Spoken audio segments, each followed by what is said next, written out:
Here come the boys. Y'all ready to go swimming, baby? Come on. Give it up. Get out of that water. I tried telling y'all, it's swim lessons, baby.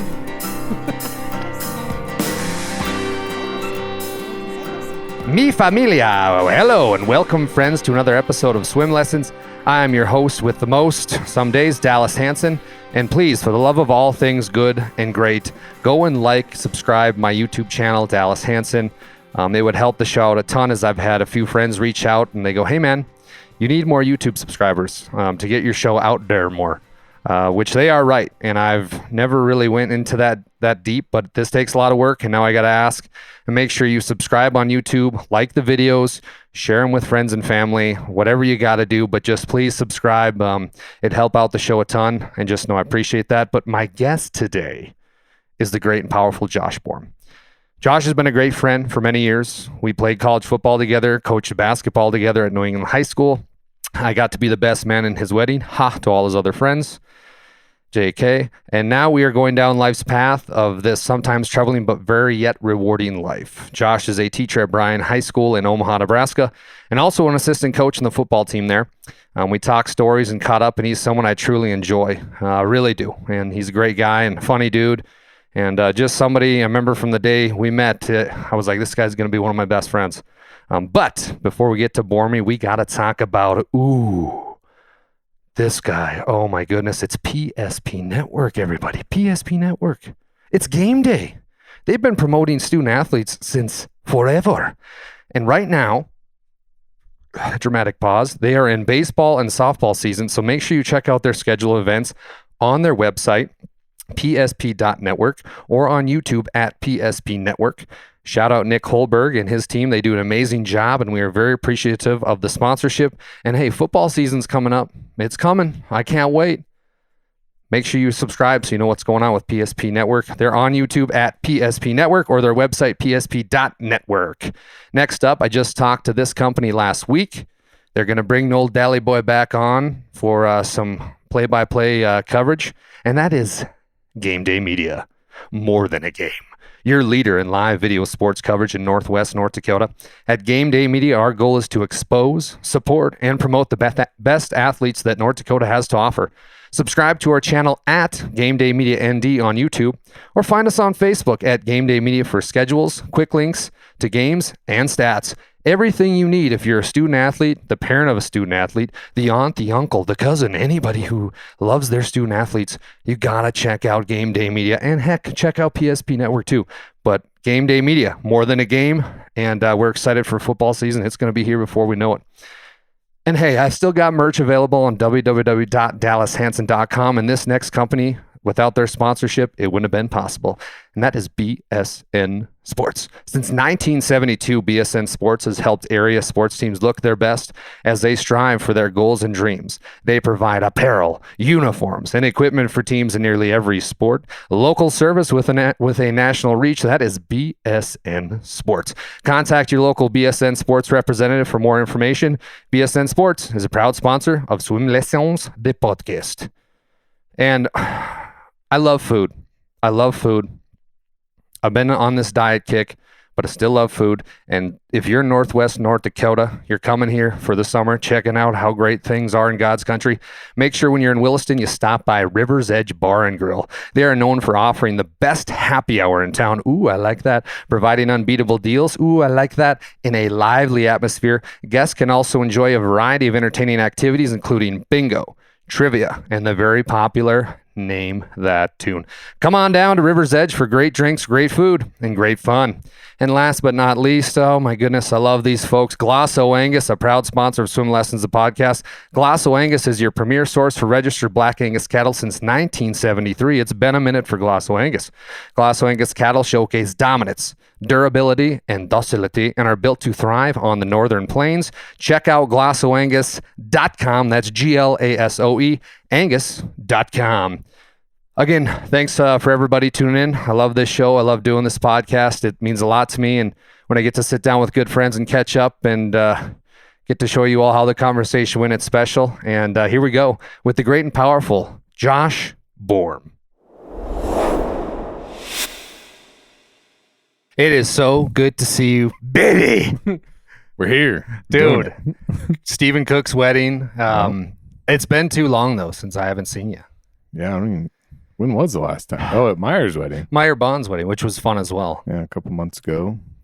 Still too long. That's way too long. I mean, I remember the first time I met you, Thad Lane introduced us. He's like, this is Josh Borm. I'm like, oh, Borm to be alive, baby. Yep. Borm. Yeah, you Borm. posted it on Vine. Yeah, Vine. TikTok before TikTok. I miss Vine. I preferred Vine. I preferred Vine too because it was short, sweet, to the point. Well, You had to be 6-second funny. videos. Yeah. Let it rip. Yeah. So what's new? How you been? Nothing. Just baby turned 1. That's new. Yeah. Got a 1-year-old at home. Nothing. Just live in the summer. Football. So you're the OC Football now work- at Bryan High. DC. You're the DC. DC. Yeah. How's that? It's a challenge for sure. You know, playing offense my whole life, and now I gotta try and figure out what the offense is doing and make it not happen. Well, so that's I don't know. I don't know. We'll see. No, I don't know. We were joking about earlier, but when Jerry Jones was talking about Dak and Zeke, and there's only so much pie, we won't bring Emmitt Smith back to the Dallas Cowboys, and we want Emmitt to be wearing that blue and white with a star in his helmet. Jerry, why did you think about this? I've been thinking about it in the shower. What I have. We're going to play the Super Bowl in Los Angeles, California. We're going to bring back Michael Irvin. We're going to have Dak Prescott pass the ball to Michael Irvin, hand it off to Emmitt Smith. He needs to be in the Cowboy blue. We need him in the Cowboy blue, representing the Lone Star State. Jerry Jones. No, but buddy, one of the proudest moments have been of you was when you were coaching. What was it? 6-man. Mm-hmm. You were coaching 6-man. What was the name of the high school again? Hay Spring. Hay Springs. Mm-hmm. And you're like, buddy, you got to come down and watch us play one weekend. I'm like, okay. I'm like, here's a visor, here's a shirt. I still have the visor. Yeah, I'm I know. pissed about that. I don't think you were supposed to keep that. It's mine now. And you're like, come down and watch us play. So I come down, and dude, 6-man is like bang, bang, bang, touchdown, touchdown, touchdown. I mean, that had to have been a lot of fun to coach. Yeah, it's exciting, and it was such a challenge. Obviously, never playing 6-man. You know, just trying to make it work. Take 11-man and shrink it down until it works, and then. Yeah, it's like you said, it's tough. It's a 40 by 80 field, and there's only 6 dudes to play defense. Everybody's eligible to go out for a pass. Yeah, it's definitely a challenge, but it was fun. It was a good time. I hate to bring it up, but you made it to the state championship game. We did. Yeah. And it didn't go well. and it did. We played a really good team. That they had a really good player on their team who ended up starting as a true freshman at an NAIA school. Really? And he was playing 6-man. What position was he playing? He was their quarterback in 6-man. He ended up playing safety at Concordia in Nebraska. He was a really, really good player. He's a good kid, too. We saw him at the All-Star game. Such a good kid, which made it even worse. I kind of wanted him to be a jerk. Like, man, I hate you. But he's a good kid, actually. Yeah, no, he was good. Yeah, no, it was awesome. I mean, and then Hay Springs made it back this year, just especially in that small town, you know, being from up in Crosby. In a small town community, when something like that happens, everybody around rallies around that, and it's such a unique experience, you know, or maybe like where I live in Omaha now, nobody really cares. Yeah. You know, just the school cares, but not the community doesn't. Well, really dude, rally around them. it's like when we were both coaching at New England with Coach Powers, and we made it to the state tournament, Class B. It was huge. Yeah, they shut the whole town down. Yeah. One of my favorite stories we can talk about now that we're not coaching there anymore. But it was March 12th. It was my birthday. Mm-hmm. We beat Dickinson Trinity in the championship to go to state. Yeah, a big deal. Mm-hmm. And they had not a party bus, but it was like a parent bus. It was a school bus. It was a school bus. And I'm like, Powers, I'm riding back on the school bus, party bus thing. And he's like, okay, that's fine. Like, and I'm like, I'm bringing Borm with me. Cause I was JV, you were C squad. Like Powers was the head coach, ultimate. And I made the bus stop at my house. And we grabbed a case of beer and went in there and we partied the whole way back. And it was so fun. And like you just said, like when a small town makes it that far, it's a big deal. Mm-hmm. Yeah, everybody cares about it. Like, it's the classic joke, like last one to leave, turn the lights off. Yeah. You know, and when we went to state, we don't really want to talk about that, but you know, all of New England was there. Yeah. You know, and family and friends and everybody was all in on it. A guy painted his head like a basketball. Shout out Troy Wolf. Yeah, Troy Wolf. That was fantastic. That was amazing. He walked in. I'm like, dude, look at that guy. I wanted to just dribble it a little bit. It looked real. It looked really. Same size even. He's got a melon on him. In all your years of coaching basketball, football, Same with me. I think that first round loss, New England, that we had in the state tournament was like by far the worst. I've even watching sports as much as I watch sports. That was, what were we up? We were up like, what was it? 9 or 9 something. with a minute left. It was a lot. Like very just. We couldn't get the ball in bounds. Yeah. And I remember we were up 4 with like, what was it? Maybe 3 seconds left in the game. No, I don't think it was that low, but yeah, then we threw it out of bounds. They tipped it away, and then they scored. And then Powers, I think, called a timeout. He's like, "You got to run to the ball." And so then I can't remember if it was a 5-second call or something. There was a turnover, and then they ran that crazy out of bounds play. And I remember Powers was trying to switch to man because normally we were zone on out of bounds plays, and Powers was trying to switch to man. But it's the Bismarck Civic Center. You There's can't hear 10,000 people there. Yeah. So And half the team was in man, half the team was zone, layup, overtime. And God, that was the worst, dude. That team was so good. So much talent on so that much team. talent Yeah. for and it was like that town's team. That was the one chance. Mm-hmm. Yeah, they watched them grow up, and they knew ever since grade school, this is going to be our chance. This is the team to go to the Civic Center to get maybe a state championship. Yeah. And we've got the great coaching staff. Luke Powers put in so much time in the summer. Coach of the year. Got the coach of the year for North Dakota. And to lose like that, I mean, it wrecked. we joke about it, but like we've never let it go. Powers damn sure hasn't let it go. Powers is he's still. I love Luke. Shout out Luke. But that affects you, man. Oh, dude. And I mean, he just resigned at Belgrade. So he's went on to do like a lot of great things. Oh yeah. In Montana, but that one loss, dude. All the great things that season, like, and then the second round, we're in the loser out, and Dan Prince, all-state player, twists his ankle. He's done for the tournament. And then it was like a snowball effect. I've never seen anything like it. Yeah, I mean, 3 overtimes in 2 games. I remember, it's just insane, dude. I was sitting beside you in the first round of that state tournament. And Lamore ran like a backdoor pick play, and they threw an alley-oop, and the kid just grabs it and slams it down. I mean, you looked at each other like, okay. We didn't even have words. We just looked. And Power's like, why'd they run? And I'm like, Michael Jordan. That was a dunk. Yeah. They're probably going to run that again. Yeah.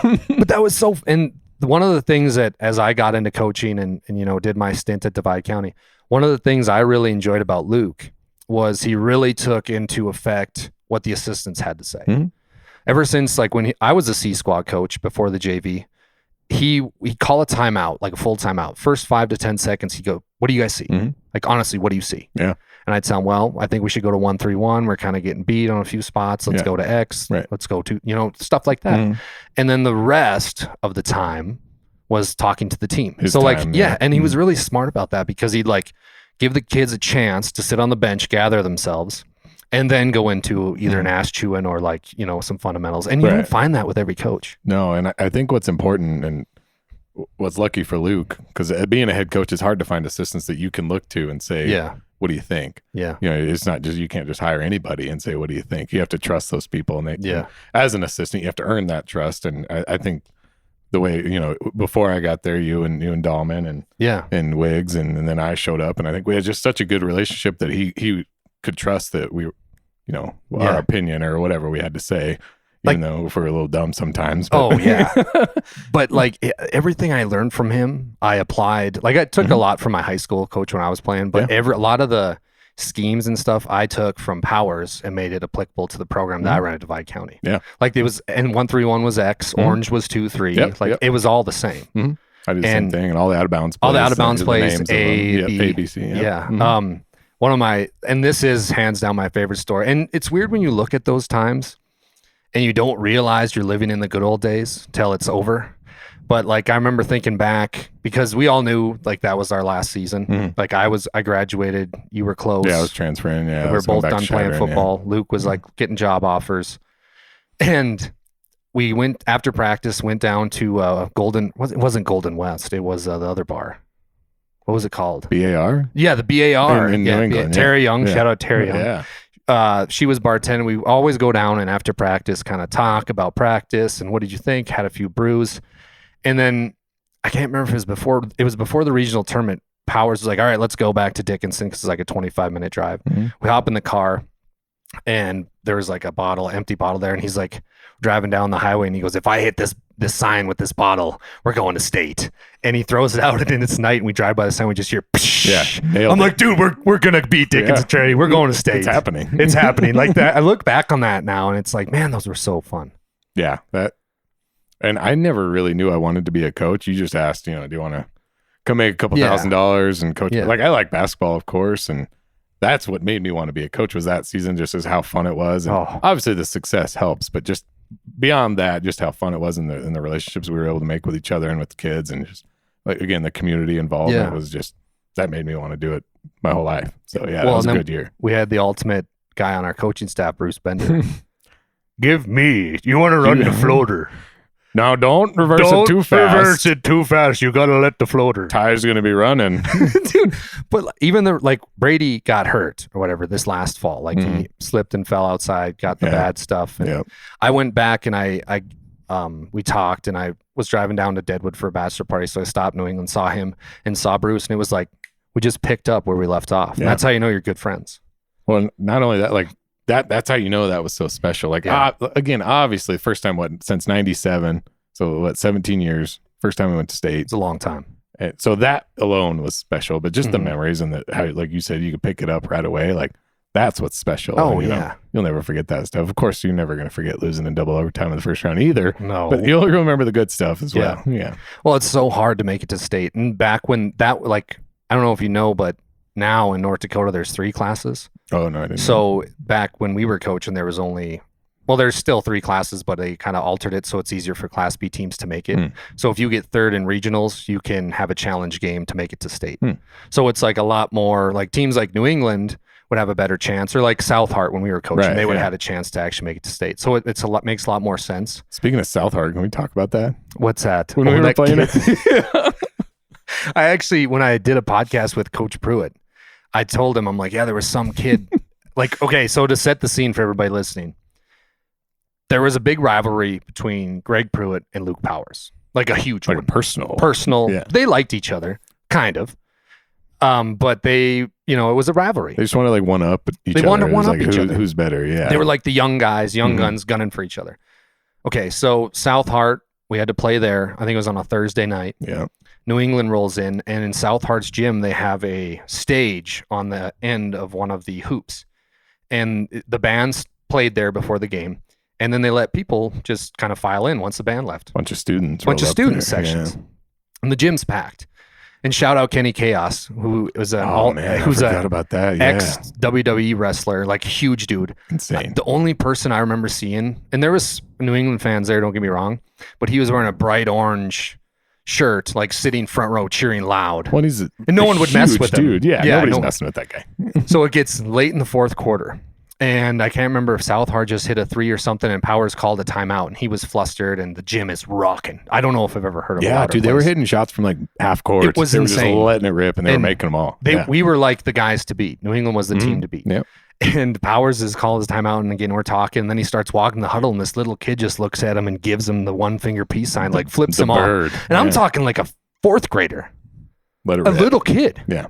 And he looks at the rep and he's like, that kid just flipped me off. And the rep's like, I don't know what you want me to do. There's 5,000 people in here. The kid's 9. Yeah, the kid's 9, Powers. I'm not going to, he flipped me off. And I'm like, me and you were like, dude, he did. Oh, he did. And we're like, whatever, get in the huddle. Let's talk about running cheek. And that game, like you said, was all time. I remember Powers like, we're not going to shower. We're leaving. Like, get your shit together. Yeah. We're going to get out of here because it was so hostile. Mm-hmm. Yeah, I don't know how Pruitt did that, but he made that whole town. It was whatever, South Hart and Belfield. Hate Powers. They hated New England, hated Powers. Probably hated us just by association. Pruitt did it. I don't know what he did. Put up posters or something. I don't know. Guy.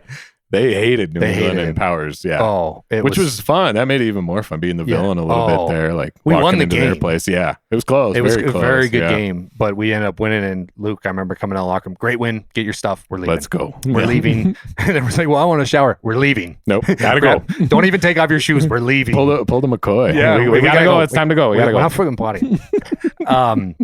But dude, I think about that season and how fun that was. And like both of us have went on to different programs. And a part of me is like, man, I wonder if anything will ever be as special as that was. That one's tough. So we went to the title game in Hay Springs, which was again for football. Same idea, pretty special. A team that's never done it, and that was special. But it really doesn't compare to that New England one. No. I think there was 36 teams or something, and we ended up going to the title game, which is good. But up there, what was there 60 something teams, and we were one of the final 8. Yeah, and that just makes it more special when it's.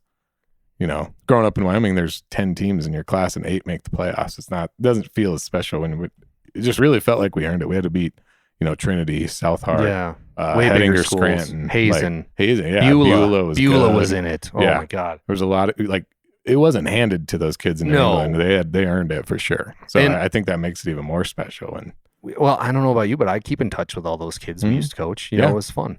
And then we got the transfer from Texas halfway, or was it halfway through the year? No, it was beginning of through the the summer, maybe halfway through the summer. Yeah, through the summer.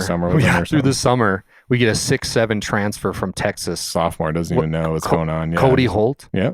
Cody Holt transfers in, and this kid could dunk right away, and we're like, this never happens. Class B. 15. This kid was amazing. Yeah. And I knew right then and there, I'm like, we're going to be tough to beat. We're already tough to beat with. I think Kilwine came in too. Christian Kilwine. Yeah. Yes, he was very good. And we just had everything, but the state didn't end up as well. Yeah. So I want to talk a little bit more because now you're in Omaha, you're coaching at Bryan High, and that is a big thing, man. Yeah, it's Class A in Nebraska is different. There's D1 players all over. They send kids SEC, Pac-12. Well, not Pac-12 anymore, I guess. But Big Ten, kids go to these places and you have to game plan against them. It's like, what do you do? Yeah. It's tough. So, and it's not that they're in lower classes, obviously have D1 kids as well, but in Class A, they're everywhere in Nebraska. And, they have O-linemen running 4.7s, and it's like, oh boy, what do we do? Yeah. So it's exciting to see some of these kids play. Do they have are bonita fish big? No, I'm kidding. Damn it, Dale. Yeah, they're a trophy fish. So, no, do they you know that game day media that I worked for? Do they have something like that in Nebraska? I don't know if it's a company like that, but certain schools do have like Creighton Prep is a school in Omaha, a nice private school. Yeah. They have their own little thing. But there's not like a network game day. Yeah, not like a company that does all the games. Really? There's certain schools that they'll do games, but yeah, it's more like a journalism type thing at the school, and then they call the games. West Side's another school in Omaha. They have kids call the games. That's cool. It's like so like an intro thing, right? Basically, if they want to go into a journalism or whatever. So it's a cool thing. We don't have it at our school, but it's definitely something we would like to get going because that's really cool to be able to people tune in from out of town. I watched a couple of the games you called from Omaha to North Dakota. It's a good thing to have for sure. It's fun. Yeah. Well, and Omaha's a great city and it's huge. Like when your wedding happened and your bachelor party, I went down there and we hung out, and then I went to the zoo there. The zoo's unbelievable. Unbelievable. Yeah. I got halfway through and it was 6 hours. And I'm like, I can't finish it. Yeah. And Kansas City's close. Maybe I should move to Omaha. Kristen, we're moving to Omaha. I've been telling you that. I know. Start my own network. Chiefs are right there, man. I know, dude. I know. Yeah. One of the funnest times was when me, you, Jordan Neuwirth, and TY went to the Chiefs game during the pandemic. During Halloween. Yeah. I was Ricky Bobby. You were a nurse. How funny was that during COVID? Oh, excuse me, doctor. Nurse. Got my degree. What was Jerry? He was Andy Reid, remember, dude? We went to Power and Light, and they lost their minds because Andy Reid is there. Jerry. So everybody listening, Jordan Neuwirth is a great friend, but he's a little heavier set, and he dressed up as Andy Reid, and I'm like, dude, you need a playbook. So we went into a restaurant. What was it? Can we borrow this for a picture? And it was a menu. Yeah, it was a menu. We just want to take a picture real quick. And the guy's like, just keep it. So he carried around this menu as a play sheet all night, which is hilarious being Andy Reid. Dude. And I remember we walked into Power and Light, and for everybody listening, Power and Light in Kansas City is the bar district. And it's bars on both sides, but there's no street. It's like a courtyard where the middle's like a dance floor. And then they had a live DJ doing announcing. And this guy's announcing promotions, and then Jordan walks in as Andy Reid, and he's like, "Andy Reid in the house, everybody!" And the place explodes, and I'm like, "Jordan, you're famous, dude." And he was a celebrity for a night. He's living up to it, taking pictures. Best looking girls wanted to talk to him, and Jordan was in hog heaven. Remember the Dallas Cowboys cheerleader? He's been trying to find her since that day. That was I know. 4 years ago. I remember on the drive home, she played volleyball at somewhere. JUCO. I remember she's like, I play volleyball at so-and-so, and we couldn't remember. And then the drive home, he's like, well, it ain't this one. It He's ain't searching every JUCO in the area. The best. He's the best. Within a 200-mile radius of Kansas City, every JUCO. Or D2 or D2, everything. whatever. It's like, I got to find her. I gotta find her. I can't find her. I don't know if he ever did. I don't know either. Yeah. I think he fell in love a little bit. That game we went to during COVID was so insane because it almost spoiled me because it was just the four of us in our seats in one row. You'd go up to get a beer, a burger, food, restroom. Nobody was there. Yeah, it was 25% capacity or something. Yeah. Nobody there. obstructing your view. We were sitting in the end zone. We could see like Le'Veon Everything. Bell was on the team at the time. Yeah. Like Pre-game warm-ups. Tyreek was still there. Like, Pre-game awesome. warm-ups. Yeah. Walk up to the wall. Hey, boys, what's going on? Like, now you go to a Chiefs game. Like, I went to a couple last year. Chaos. Mhm. Like, it used to be, I would go on the wall and, like, that's how I got the Travis Kelce glove, and I got all these autographs. Now I can't even get close. And, like, the players are used to that now, and they don't give a shit. Like, they know they're not even going to come over. Right. Like, Travis Kelce is huge now. Mahomes is all-time. Insane. They don't care. And maybe they care, but they just can't take the time to go Like, we see got it. shit to do. Yeah, we're trying to win a three-peat here. Right. Where before it was like they didn't care. They're like the Beatles. The Beatles. Yeah, they are the Beatles. Yeah. Burt Reynolds was in town or something. Hey man, what would you do if you won the lottery? 2 chicks at the same time. Man. That's what I do. What? What? Not every chick likes money. The type of chick doubles down on a guy like me does. Talking about teams that are ours. I'm Chiefs. That's my one team. You have one team that you really love. That's the Huskers. Yeah, I got Been it a on my shirt. rough patch. Yeah, it's been 8 years since a bowl game. That's but it looks good. They got the number one QB. Tell you what, man, it looks good every year about this time. And then, yeah, guess what happens? It's a 3-point game. Nebraska lost, which, just like we were talking about the New England thing, being that close makes it that much harder. Yeah. If you lose by 50, that's okay. Yeah, it wasn't our day. Yeah. But when you lose by 3, I think I saw something Nebraska's like 2-18 in one-score games in the past like 3 years or something, or 6 years or something, whatever it is. Insane. This always happens when I'm doing a podcast, but I'm having a brain fart. What's the head coach's name? Matt Rule. He seems like he knows what he's doing, though. Yeah, he's a good dude. Like it seems like I heard the wild rumors about Frost and how he just didn't give a shit. Yeah, it was like he got his dream job and then just stopped. was like, no, I'm good. That's what I wanted. I'm good. Yeah, and which sucks. I mean, because everybody wanted him here. Yeah. He's the prodigal son. You know, Yeah. he's from Nebraska. He played for a small town in Nebraska and then obviously won him a national championship in 97 and then goes to Oregon, offensive coordinator, doing great stuff, goes to UCF. They win their national title, whatever you want to call it. And then, just... Is he coaching anywhere anymore? Not right now. He bought like a $5 million house in Arizona and just kind of took his severance and... See ya, boys. Bye. I'm good. But, like, Nebraska now, they just got the number one QB, right? Mm-hmm. And Raiola, they got a lot of things going. Well, that's what I've seen a lot is Nebraska's in like recruiting battles with Alabama and Ohio State. Whoa. Which just hasn't happened in years. Yeah. So the kids on Twitter post their top 3 or whatever, and it's Nebraska, Ohio State, Alabama. It's like, why is Nebraska in there? Why like, are the Scourge one of these there? things does not belong, and I think Raiola is such a big thing for that. Like, well, if the number one guy's going there, why I'm probably going to go there too. Oh, So we'll see. Like I said, Nebraska's probably the off-season national champions every year. So they kick off against UTEP first week. Let's just get that one, and then we'll go from there. Do you know Will Compton? I know who he is. I've never met him. Do you like all the stuff he says on Twitter? Like, even if they lose, I think he's very realistic, and obviously playing for Nebraska, he has a way bigger insight than anybody. Yeah. He knows how it is. I know Nebraska fans are crazy, but as a player, I'm sure it's even more insane. They sell out every game. Every game. Every for game's a sellout. 60 years. Yeah. That's wild. It's insane. Will Compton, I think he's very realistic, and even when they lose, he'll like to realistically address it. Sometimes he's had a couple too many twisted teas, but we're back, boys. We're back. I remember they lost to Michigan by 3 2 years ago, and he was like hammered off twisted teas just in his RV with his head in his hand. We're so close.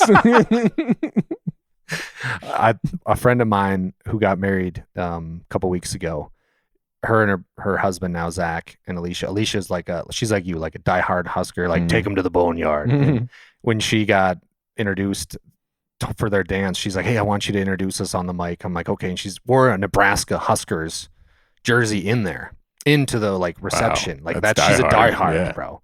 And watching her every Saturday, like start with this all-time confidence, like this is our Saturday. Come on, guys, this is our time. And then just to watch her during the games, like we'll meet up at Joey's or somewhere, watch the games, have some wings, and just to slowly watch her realize it's not happening. Falls off hard at the end. Like that's it. But when I introduced them as a couple, she's like, "Make sure you say I'm a Cornhusker fan and you can riff on the rest." I'm like, "Okay, sweet." And they start walking, and I'm like, "It's time!" And I amped up. I'm like, "She's the number one Cornhusker fan in the land. He's the number one fan of corn dogs." Because Zach, the guy she was married, he's like heavier set, and but he lost it, and he just looks at me like, "Come on, buddy, you son of a bitch, you son of a bitch, give me that mic."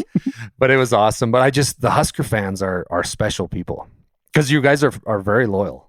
Yeah, I mean, you can say what you want about Nebraska. They're maybe a little delusional at times. Yeah. And I try to not to be, but it happens. Nebraska fans are insanely delusional. Yeah. Like I said, off-season champs every year.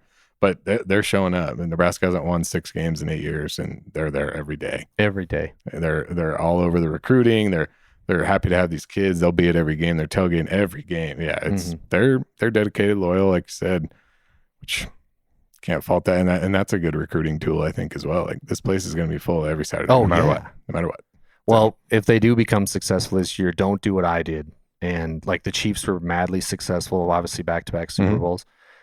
I go on social media and the amount of hate on the Chiefs. I'm like, I remember when we weren't winning playoff games. And people were like, "Oh, I'm going for the Chiefs. For Chiefs versus Patriots, I'm going for the Chiefs."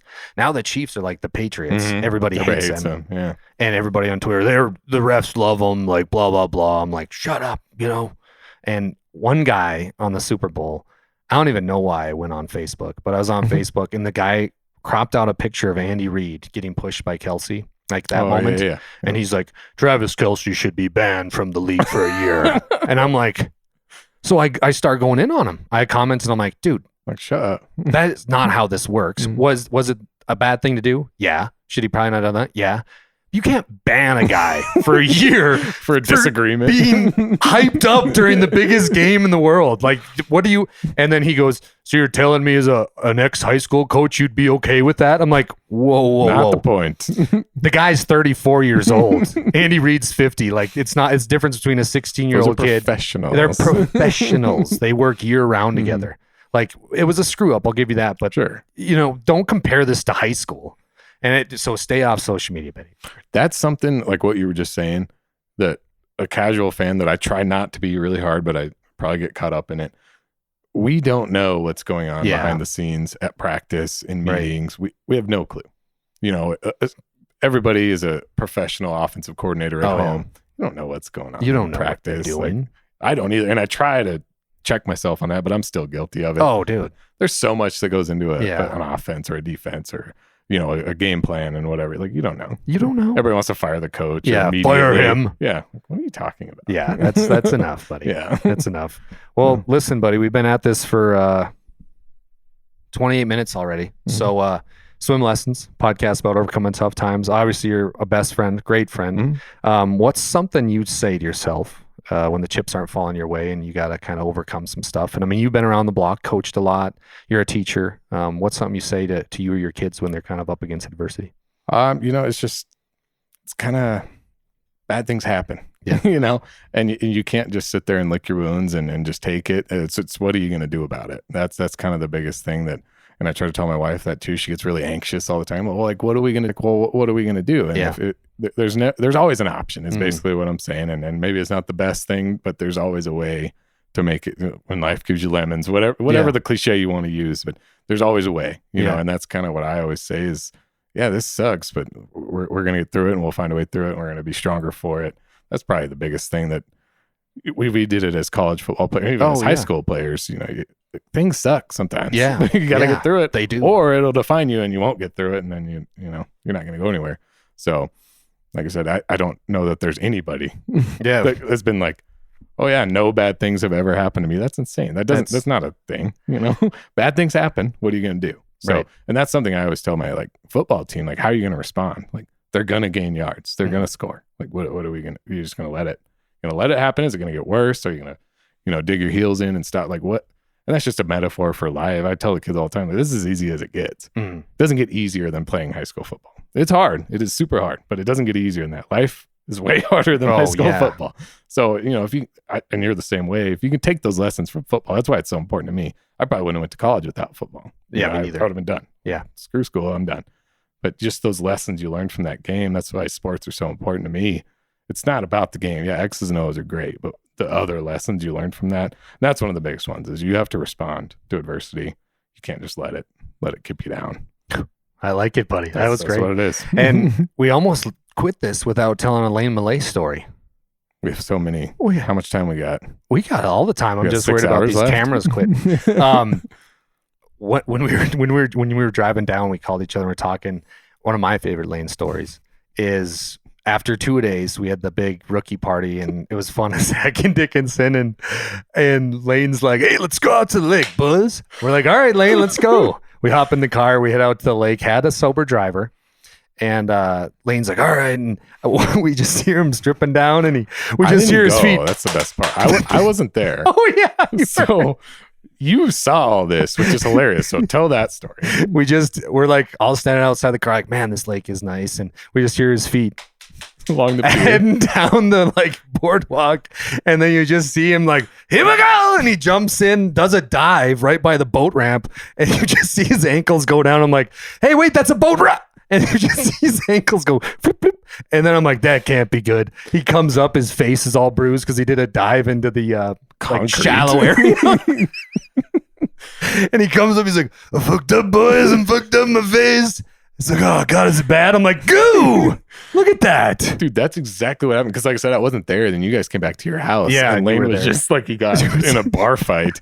So his shit kicked I out remember of him. we're like, "Yeah, we should probably God. we should probably go back to the house." So go back to the house. He gets out of the car. He's like, "Do you think anybody will know?" I'm like, "No, man, you're good. You're good." He walks in the house. He sees you. You're like, "Holy shit, what happened to your face?" He's like, Dude, "I knew he had, it." like scars or scabs everywhere. Yeah. He's bleeding out of his nose. I love Yeah. that guy. There's so many Yeah, stories. Lane's a Dude, I almost character. forgot the Jake Owen story. How have we not talked about You Chick tell this Owen? one. I've told all of them. I was working at like Radio Shack or something stupid through college, and I happened The to best. win some contest, sell the most phones or something, and I won a Ticketmaster gift card. And Jake Owen was playing in Bismarck, 100 miles down the road. Yeah. So I'm like, dude, let's go. I bought him with this gift card, free tickets basically, and then we made this big poster out of a bed sheet. It was like a Bed sheet. flag. Yeah. What did it say? Beach in and Beach Days of and Gold. Days of Gold is Yeah, the it was like album. his Days of Gold tour or something. We painted it up the night before, got hammered, Yeah. passed out, wake up Saturday, like, oh, it's concert day. We gotta, gotta go. Yeah. I wake up, I'm like, come on, we gotta get to the concert. We have to get there. I early, said I don't get a wanna good go. Spot. Yeah, you're like, I'm not going. You were still asleep. I'm like, I'm not going.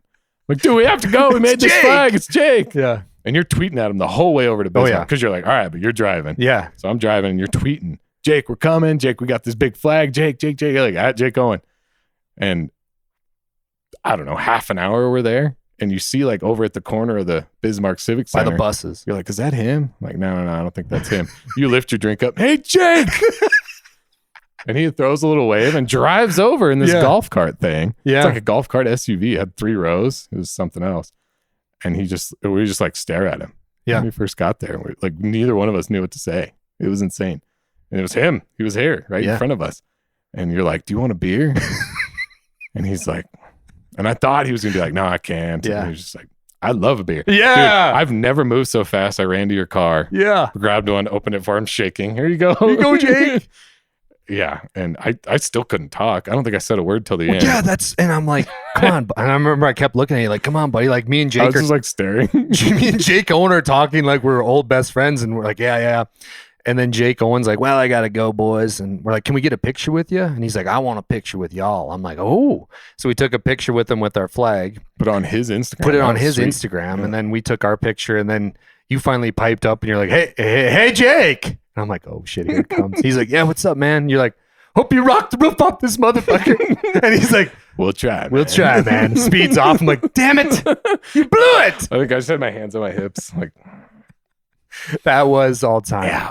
Yeah. No, I dude, that's the most I saw Bo Pelini once and I was like, whoa, this is cool. But Jay Cohen was the most starstruck I've ever been. We were the only people in the parking lot. Yeah, nobody was there. Nobody was there. Just us in It my was Hyundai insane. Santa Fe with the back hatch open.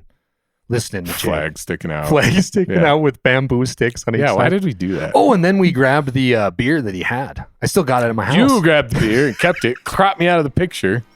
I don't think I forgot about that. Well, listen, buddy, I love you. We're going to have a hell of a weekend. It was good to see you. Yeah, And thanks for doing this. Yeah, thanks for having me on. It's been too long. Everybody watch Brian High. That's all right. Everybody does. Yeah. Love you, brother. That was a Thanks, wrap. man. Josh Borm.